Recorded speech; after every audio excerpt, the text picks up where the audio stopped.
Later in this midterm election year, voters in 19 states will head to the polls with new, more restrictive voting laws on the books. One of those states is Texas, where the party primaries are just a few weeks away. Some voters and election workers say one provision in the new law in the Lone Star State is already causing confusion. Jeff Bennett has our report. In Texas, election workers are reporting that hundreds of applications for mail-in ballots are being rejected, one of the early effects of the state's new Republican-backed voting law.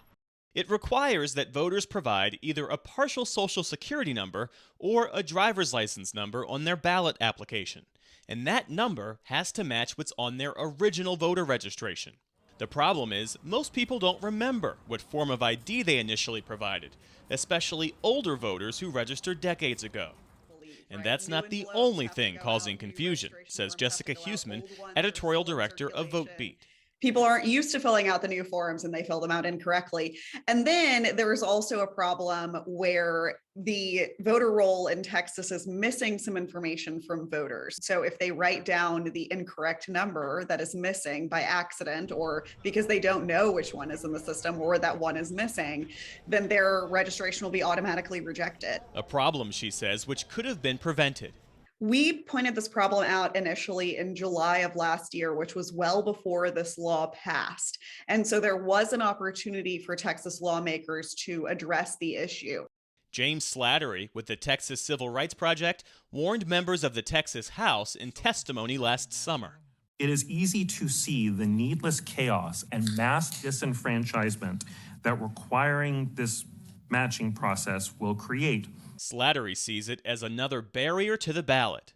Texas is already the hardest state to vote in the entire country, and this just turbocharges how hard it'll be.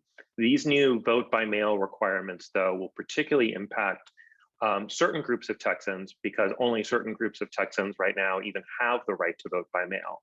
So in particular, people who are 65 and older have the right to vote by mail in Texas and use it in large numbers. So do people who are disabled. And so are people who are temporarily away from home during the voting period. Is this voter suppression by design, or is this just benign negligence on the part of lawmakers who failed to heed warnings from folks like yourself? It's hard not to see this as a feature rather than a bug.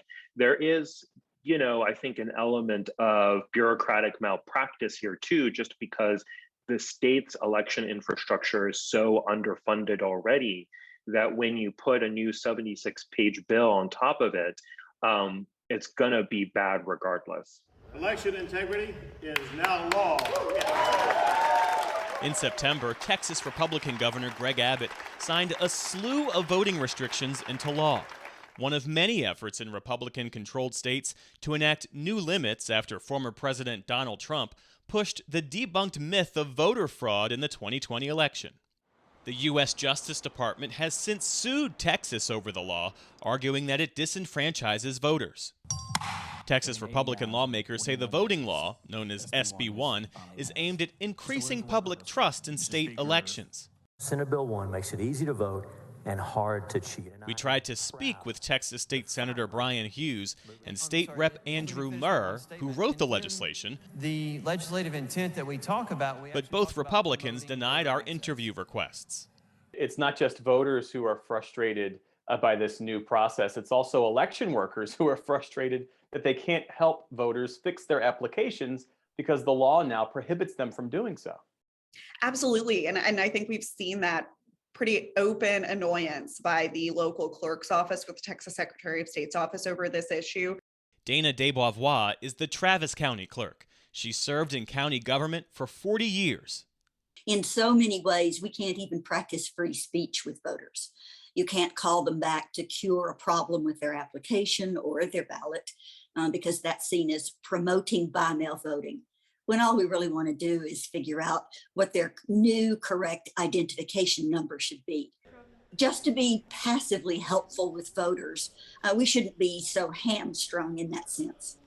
A violation carries a mandatory minimum of 6 months imprisonment and a fine of up to $10,000. This is voter suppression. So I'm very concerned about our democracy. I'm concerned about why the legislature wanted to stop all voters, including their own Republican voters, from voting by mail. Across the state, from Houston to San Antonio to Austin, the law has caused a spike in rejections in mail ballot applications. Travis County, home to Austin, normally rejects 1 to 2% of ballot applications. Currently, officials say it's about 6 to 7%. In Harris County, which includes Houston, about a third of rejected applications were tossed because of ID problems. I've never missed a vote. That includes this 95-year-old World War II veteran who says his mail-in ballot application has been denied twice due to new requirements. There's just no point in taking a fully qualified, eligible voter and rejecting them. Or maybe what we really do know what the point is, and that is to suppress them. What should voters do in the meantime? Well, you've asked a very good question, because I can't tell voters directly what to do to cure their by-mail ballot, because that is seen as promoting by-mail voting, and I am in danger of a state jail felony. Now, what other people, friends, the media, everybody else can and is saying, the cure for that kind of a problem is to include both numbers on the application, the last 4 digits of your Social Security number and your driver's license number. You heard that from everybody except me, the election official. She's urging those affected by the new mail ballot application process to not let it stop them from voting. For the PBS NewsHour, I'm Jeff Bennett.